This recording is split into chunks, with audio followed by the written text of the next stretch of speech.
Good morning. તો આજના વ્લોગમાં આપણે જોઈશું બિલીનું વૃક્ષ,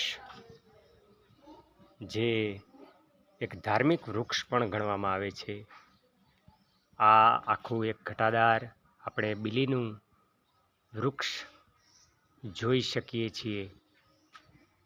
તો બિલી ઉપર જે બિલીનું ફળ આવે છે તે પેટના રોગો માટે, કબજિયાત માટે, એસિડિટી માટે ઘણું જ આપણને રાહત સબર થાય છે, જે ઘણી બધી બીમારીઓની સમસ્યાઓ પણ દૂર કરે છે.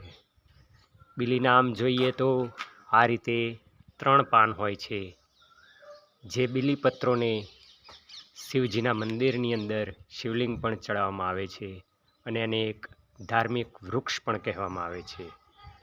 તો બિલીપત્રને, બિલીના વૃક્ષને લાઈક કરજો, શેર કરજો, કોમેન્ટ કરજો. ધન્યવાદ. હર હર મહાદેવ. Thank you.